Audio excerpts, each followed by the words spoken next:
Good morning बच्चों। आज हम कक्षा 7 की रचना प्रश्न का सेकंड लेसन पढ़ेंगे। सेकंड लेसन है वन विचार। वन विचार, आज इसके बारे में हम अध्ययन करने जा रहे हैं। स्टार्ट करती हूँ। बोलते समय हमारे मुख से अनेक ध्वनियाँ निकलती है, जिन्हें सुनकर बात को समझा जाता है। इन ध्वनियों को लिखने के लिए प्रत्येक भाषा में कुछ चिन्ह बनाए गए हैं। भाषा की सबसे छोटी इकाई ध्वनि के लिखित रूप को ही वर्ण कहते हैं। अर्थात वर्ण किसे कहते हैं? भाषा की सबसे छोटी इकाई ध्वनि के लिखित रूप को ही वर्ण कहते हैं। अब आगे देखिए, कमल तथा शेर में प्रयुक्त होने वाली ध्वनियाँ देखिए। इसमें कमल क प्लस ए प्लस मैं प्लस ए प्लस ले प्लस ए, कितनी ध्वनियाँ हो गई इसमें? कुल 6 ध्वनियाँ हो गई। इसी प्रकार शेर में देखिए, से प्लस ए प्लस रे प्लस ए, कितनी ध्वनियाँ हो गई? 4। अब इन ध्वनियों के और अधिक खंड नहीं किए जा सकते। खंड मतलब टुकड़े नहीं किए जा सकते। क के टुकड़े नहीं हो सकते, ए के टुकड़े नहीं हो सकते, मैं के टुकड़े नहीं हो सकते। अब देखिए आगे, प्रत्येक ध्वनि को लिखने के लिए संकेत निश्चित है। अर्थात हम जो कुछ बोलते हैं उसको लिखने के लिए कुछ ना कुछ संकेत होते हैं, वो निश्चित होते हैं। अर्थात ए हम बोलते हैं तो ए हमें लिखना आता है, तो हमें पता है कि ए ऐसे लिखा जाता है। ये संकेत ही लिपि चिन्ह या वर्ण कहलाते हैं। हमारे मुख से उचित ध्वनि के लिखित रूप को वर्ण कहते हैं और इसके और अधिक खंड नहीं किए जा सकते। नीचे देखिए वर्णमाला।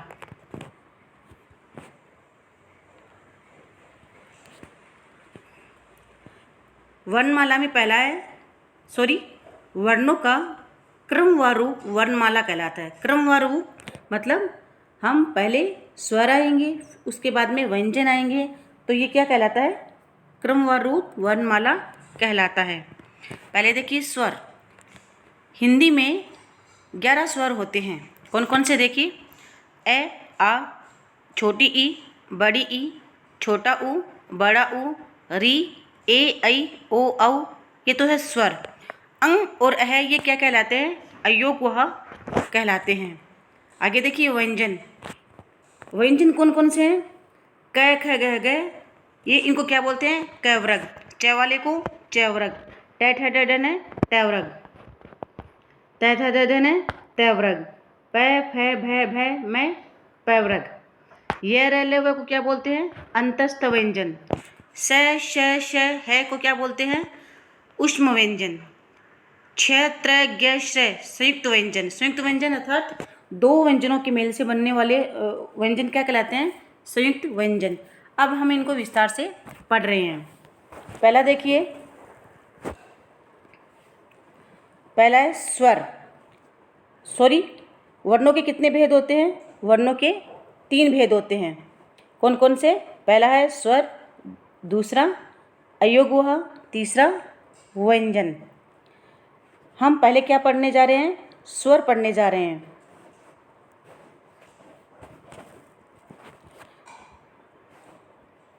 पहले हम स्वर पढ़ने जा रहे हैं। स्वर की परिभाषा देखिए। स्वर स्वतंत्र रूप से बोले जाने वाले वर्ण हैं। अर्थात स्वरों को बोलने के लिए किसी अन्य वर्ण या स्वर की सहायता नहीं पड़ती है। अर्थात स्वरों को बोलने के लिए स्वर की सहायता नहीं पड़ती। अर्थात स्वर अपने आप में ही बोले जाते हैं, अपने आप में खुद ही बोले जाते हैं, ना कि इन्हें किसी व्यंजन की सहायता लेनी पड़ती है। अब देखिए आगे, हिंदी वर्णमाला में कितने स्वर हैं? 11। कौन कौन से? ए आ, छोटी ई, बड़ी ई, छोटा ऊ, बड़ा ऊ, री, ए ऐ ओ औ। अब इनमें आगे देखिए इनके प्रकार। स्वर के कितने प्रकार होते हैं? स्वर के 3 प्रकार होते हैं। पहला कौन सा है? ह्रस्व स्वर, दूसरा दीर्घ स्वर, तीसरा प्लुत स्वर। अब आगे देखिए ह्रस्व स्वर। जिन स्वरों के उच्चारण में सबसे कम समय लगता है उन्हें ह्रस्व स्वर कहते हैं। ये 4 है। कौन कौन से? ए, छोटी ई, छोटा ऊ और री। दूसरा देखिए दीर्घ स्वर। जिन स्वरों का उच्चारण करते समय ह्रस्व स्वर से दोगुना समय लगता है उन्हें दीर्घ स्वर कहते हैं। दीर्घ स्वरों की संख्या कितनी है? 7। कौन कौन से हैं देखिए? आ, बड़ी ई, बड़ा ऊ, ए, ऐ, ओ, औ। ये क्या है? दीर्घ स्वर। अब देखिए तीसरा कौन सा है? प्लुत स्वर। प्लुत स्वरों के उच्चारण में ह्रस्व स्वरों से 3 गुना अधिक समय लगता है, अर्थात ह्रस्व स्वर जितने समय में बोले जाते हैं उनसे 3 गुना समय प्लुत स्वर में लगता है और इनका प्रयोग संस्कृत भाषा में अधिक होता है। हिंदी में केवल एक प्लुत स्वर कौन सा है? ओम। स्वरों का प्रयोग शब्दों में 2 प्रकार से होता है। पहले में देखो मूल रूप में देखिए शब्द रचना में स्वतंत्र रूप में आने वाले स्वर अपने मूल रूप में ही रहते हैं। जैसे आम, आम के साथ आ रहा है, आ रहा है। ऊन के साथ ऊ, बड़ा ऊ आ रहा है। इमारत में छोटी ई आ रही है। ओस में ओ का प्रयोग हो रहा है। औजार में औ का प्रयोग हो रहा है। दूसरा है मात्रा रूप में, अर्थात इनकी मात्राओं का प्रयोग करके वो शब्द बनाए जाते हैं। स्वर अपने जिस रूप में व्यंजन के साथ जुड़ते हैं उसे स्वर का मात्रा रूप कहते हैं। जैसे नाम, नाम के साथ आ की मात्रा जुड़ रही है। किसान के साथ छोटी ई की मात्रा आ रही है। मेला में ए का प्रयोग हो रहा है। भोजन में ओ का प्रयोग हो रहा है। आगे देखिए, ये है स्वरों की मात्राएं। स्वरों की ए के साथ कोई मात्रा नहीं है, ये सिंगल है। आ के साथ एक डंडे का प्रयोग किया जाएगा साइड में। छोटी ई के अंदर इधर, छोटी ई के अंदर मात्रा इधर आएगी। बड़ी ई के साथ ये इधर चली जाएगी। ऊ के साथ ऐसे हो जाएगा। ध्यान रखना कि छोटे ऊ के साथ इधर आएगा और बड़े ऊ के साथ ऐसे आएगा। री के साथ ये हो जाएगा। ए के साथ ऊपर एक मात्रा का प्रयोग होता है व्यंजन के साथ, और ऐ के साथ यही 2 मात्रा लग जाती है, जैसे फेला। ओ के साथ एक मात्रा का प्रयोग होता है और औ के साथ 2 मात्रा का प्रयोग होता है। अब देखिए अयोग्य, जो वर्ण न स्वर न व्यंजन का आधार लेकर बोले जाए वे अयोग्य कहलाते हैं। हिंदी भाषा में अयोग्य कौन कौन से हैं? अंग, अह और अ। ये तो पहला तो है अनुस्वार, दूसरा विसर्ग, तीसरा चंद्र बिंदु का प्रयोग होता है। पहले में अनुस्वार, दूसरा विसर्ग, तीसरा अनुनासिक। पहला देखिए अंग मतलब अनुस्वार, इसका प्रयोग डॉट के रूप में ऊपर किया जाता है, जैसे अंगूर। अनुनासिक में चंद्र बिंदु का प्रयोग किया जाता है। अनुनासिक में चंद्र बिंदु का प्रयोग किया जाता है, जैसे अंधेरा में चंद्र बिंदु लगा हुआ है। विसर्ग में है की तरह इसका प्रयोग होता है, जैसे अतः। आगे देखिए, आगे है व्यंजन। व्यंजनों के उच्चारण में स्वरों की सहायता लेनी पड़ती है, अर्थात स्वरों को बोलने में किसी अन्य की सहायता नहीं लेनी पड़ती है, लेकिन जबकि व्यंजनों को बोलने के लिए हमें स्वरों की सहायता लेनी पड़ती है। वे वर्ण जिनका उच्चारण करते समय हवा रुककर मुख से बाहर आती है व्यंजन कहलाते हैं। ये स्वतंत्र ध्वनियाँ नहीं होती है, जबकि स्वर स्वतंत्र ध्वनियाँ होती है। अब आगे देखिए व्यंजन के भेद। व्यंजन के कौन कौन से भेद हैं? 3 भेद होते हैं, स्पर्श व्यंजन, अंतस्थ व्यंजन और उसमें व्यंजन। एक इसके वो भी है संयुक्त व्यंजन। आगे है पहला स्पर्श व्यंजन। जिन व्यंजनों का प्रयोग करते समय मुंह से निकलने वाली वायु उच्चारण स्थान को स्पर्श करती हुई बाहर आती है उन्हें स्पर्श व्यंजन कहा जाता है। स्पर्श व्यंजनों के 5 वर्ग हैं। 5 वर्ग कौन कौन से हैं? कैवर्ग, चैवर्ग, टैवर्ग, तैवर्ग, पैवर्ग। और प्रत्येक वर्ग में कितने कितने व्यंजन हैं? 5-5। और प्रत्येक वर्ग का नाम पहले वर्ण के अनुसार है, जैसे इसमें क, च, ट, त, प। पहले वर्ण के अनुसार ही इनको क्या कहा जाता है? कैवर्ग, चैवर्ग, टैवर्ग, तैवर्ग और पैवर्ग। और इनकी कुल संख्या कितनी है? 25। दूसरा, अब इसमें नीचे देखिए एक और, अड़ और ढ दो अन्य व्यंजन भी स्पर्श व्यंजनों की श्रेणी में ही आते हैं। अंतस्थ व्यंजन, वे व्यंजन जिनका उच्चारण स्वरों तथा व्यंजनों का मध्यवर्ती होता है उन्हें अंतस्थ व्यंजन कहा जाता है। सिंपल सी परिभाषा ये भी होती है कि ये रह लघु जो होते हैं अंतस्थ व्यंजन कहलाते हैं, ये हमारे मुख के अंदर ही बोले जाते हैं। अर्थात जब हम बोलते हैं तो ना तो हवा हमारे मुंह के अंदर जाती है, ना मुंह से बाहर निकलती है, इसलिए इनको अंतस्थ व्यंजन कहा जाता है। तीसरा देखिए ऊष्म व्यंजन, वे व्यंजन जिनका उच्चारण करते समय मुंह में ऊष्मा पैदा होती है, अर्थात जब हम इनका प्रयोग करते हैं मुंह से, जब इनको बोलते हैं तो हमारे मुंह में एक गर्मी पैदा होती है, एक ऊष्मा पैदा होती है, इसलिए इनको ऊष्म व्यंजन कहते हैं। ये संख्या में कितने हैं? ये संख्या में 4 हैं। कौन कौन से हैं? श, स, सॉरी श, श, स है। आगे देखिए संयुक्त व्यंजन, सबसे मोस्ट इसके अंदर यही है। कुछ ऐसे व्यंजन भी है जो दूसरे व्यंजनों के संयोग से बनते हैं, उन्हें संयुक्त व्यंजन कहा जाता है, अर्थात 2 व्यंजनों के संयोग से संयुक्त व्यंजन बनते हैं। पहला देखिए छ, छ में किसका प्रयोग हुआ है? क प्लस श। अब क के नीचे हलंत लगा हुआ है, जो टिक लगा हुआ है, उसका मतलब है कि क के अंदर ए जो स्वर होता है वो स्वर नहीं है। जितने भी इसमें जो टिक लगे हुए हैं क के नीचे, तय के नीचे, जय के नीचे, स के नीचे, अर्थात ये स्वर रहित है, अर्थात ये सिर्फ अपने आप में ही है, इनमें स्वरों का प्रयोग नहीं हुआ है। छ के साथ देखिए क प्लस श, त्र के साथ देखिए त प्लस र। त्र किससे बना है? त्र को आप बोलिए त्र, तो अपने आप आएगा त्र, त र। ग, ग को भी बोलिए ग, ज प्लस य। स्र को बोलिए श प्लस र। ये हमारे हो गए संयुक्त व्यंजन। अब हम क्वेश्चनों में चलते हैं।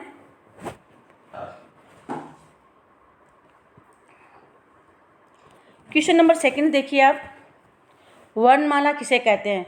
वर्णमाला स्टार्टिंग में हमने पढ़ा था ना, वर्णों का क्रमवार रूप ही वर्णमाला कहलाता है। सेकंड क्वेश्चन है वर्णों के कितने भेद हैं? तो वर्णों के कितने भेद होते हैं? वर्णों के 3 भेद होते हैं। कौन कौन से? इनमें इसमें नाम भी पूछा है। तो पहला है स्वर, दूसरा अयोगवाह, तीसरा व्यंजन। तीसरा क्वेश्चन देखिए, दीर्घ स्वर किसे कहते हैं? वर्णमाला में दीर्घ स्वर कौन कौन से हैं? आंसर होगा जिन स्वरों का उच्चारण करते समय ह्रस्व स्वर से 2 गुना समय लगता है उन्हें दीर्घ स्वर कहते हैं। हिंदी में दीर्घ स्वरों की संख्या 7 है। हाँ, इसमें नाम भी लिख देना साथ में, आ, बड़ी ई, बड़ा ऊ, ए, ऐ, ओ, औ। दूसरा है, चौथा क्वेश्चन है, अनुनासिक का प्रयोग करते समय प्रयोग करके 5 शब्द लिखिए। अर्थात अनुनासिक का प्रयोग, अनुनासिक कौन से होते हैं? जिसमें चंद्र बिंदु का प्रयोग किया जाता है वो अनुनासिक कहलाते हैं। कौन कौन से होंगे इसमें? इसमें होंगे 5 आ जाएगा इसमें, 5 ऐसे, 5 आँख, आँख के ऊपर भी चंद्र बिंदु का प्रयोग होगा, दांत के ऊपर भी चंद्र बिंदु का प्रयोग होगा, चांद के ऊपर चंद्र बिंदु का प्रयोग होगा, अंधेरा के ऊपर भी चंद्र बिंदु का प्रयोग होगा, माँ के ऊपर भी चंद्र बिंदु का प्रयोग होगा। अगला क्वेश्चन देखिए, ऊष्म व्यंजन कौन कौन से हैं? लिखिए। ऊष्म व्यंजन अलग से परिभाषा भी इसकी पूछी जा सकती है, इसलिए हमें पहले ऊष्म व्यंजन की परिभाषा लिखनी है। वे वर्ण जिनका उच्चारण करते समय मुँह से ऊष्मा अर्थात गर्मी पैदा होती है उन्हें ऊष्म व्यंजन कहते हैं। हिंदी में 4 ऊष्म व्यंजन हैं। कौन कौन से? श, स और है। अगला क्वेश्चन देखिए, तीसरा, रिक्त स्थान भरकर वाक्य पूरे कीजिए। इसमें पहला क्वेश्चन है, भाषा की सबसे छोटी इकाई ध्वनि का लिखित रूप क्या कहलाता है? लिखित रूप कहलाता है वर्ण। दूसरा है स्वरों के भेद है। स्वरों के कितने भेद है? स्वरों के 3 भेद होते हैं। तीसरा क्वेश्चन देखिए, वर्णमाला में दीर्घ स्वरों की संख्या कितनी है? 7। अगला देखिए,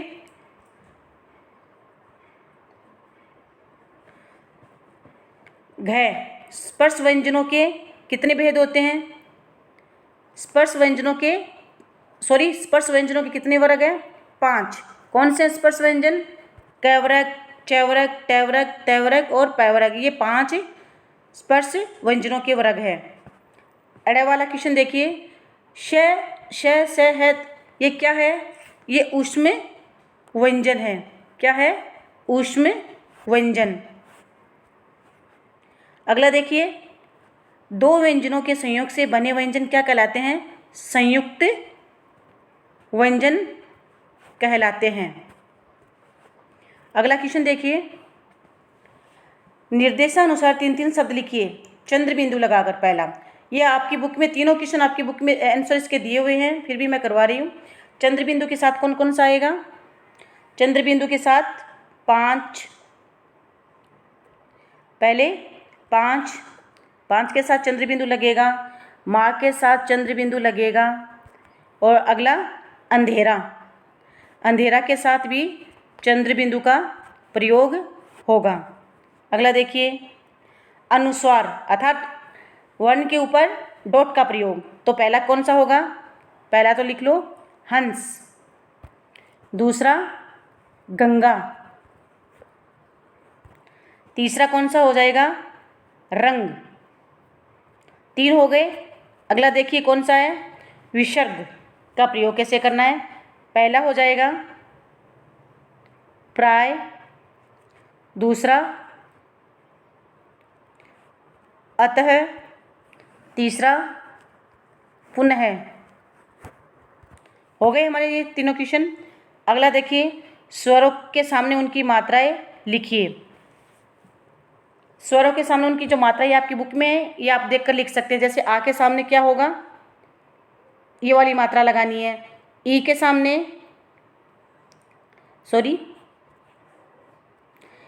सामने ये वाली मात्रा लगानी है। और आगे ऊ के नीचे, बड़े ऊ के नीचे ऐसे आ जाएगी, छोटे ऊ के नीचे ऐसे आ जाएगी। ये आपकी बुक के अंदर बहुत अच्छे से दिए हैं, फिर भी आप लोग लिख लेना। री के साथ में नीचे ऐसे हुक करके लिखना है। ए के सामने ये वाली मात्रा आएगी, आई के साथ में 2 मात्रा आ जाएगी ऊपर, ओ के साथ में ऐसे डंडा करके ऊपर 1 मात्रा करनी है, और औ के साथ में 2 मात्रा हो जाएगी। लास्ट वाला क्वेश्चन देखिए 6 नंबर का, निम्नलिखित संयुक्त व्यंजनों वाले 2 शब्द लिखिए। ये आपकी बुक में दिए हुए हैं, तो इसके साथ में वही लिख लेना। अब आइए टिक वाले क्वेश्चन। वर्णों का क्रमवार रूप कहलाता है, क्या कहलाता है? वर्णों का क्रमवार रूप कहलाता है वर्णमाला। क्या कहलाता है? वर्णमाला। दूसरा क्वेश्चन, ए, छोटी ई, छोटा ऊ तथा री क्या है? ये चारों है ह्रस्व स्वर। तीसरा क्वेश्चन देखिए, वर्णमाला में स्वरों की संख्या कितनी होती है? वर्णमाला में स्वरों की संख्या होती है 11। चौथा क्वेश्चन, य, र, ल, व क्या है? य, र, ल, व क्या है? ये अंतस्थ व्यंजन कहलाते हैं। ये लेसन हमारा कंप्लीट हो गए हैं। इसके अंदर आपको क्वेश्चन देखिए कौन कौन से करने हैं। आज आपका होमवर्क है, आपको क्वेश्चन नंबर 2 करना है। इसमें फर्स्ट क्वेश्चन करना है, सेकंड करना है, थर्ड करना है, और फोर्थ और फिफ्थ भी करने हैं। आगे देखिए, इसमें फिर इसके बाद में है क्वेश्चन नंबर 4 और क्वेश्चन नंबर 5 और क्वेश्चन नंबर 6। इतने आपको क्वेश्चन करने हैं। ओनली एक क्वेश्चन छोड़ना है और 5 क्वेश्चन आपको करने हैं। यही आज आपका होमवर्क है, और साथ में इस लेसन को याद भी करते जाइए। इसमें यदि कोई प्रॉब्लम है तो दोबारा मुझसे पूछ लीजिए। और अगली बार जब भी आप ऑनलाइन क्लासें लो, लाइव क्लासें लो, प्लीज़ शोर मत करना। क्लास को बहुत सीरियसली आपको लेनी है। अपने आप को म्यूट कर लेना ताकि सारे बच्चे अच्छे से पढ़ सकें। आपके पास सिर्फ मेरी आवाज़ आनी चाहिए। आपको यदि कोई डाउट है तो लास्ट के 5 मिनट में आप मुझसे क्वेश्चन पूछ सकते हैं, ताकि मैं अगली क्लास में आपको दोबारा बता दूं या वीडियो के थ्रू आपको बता दूं।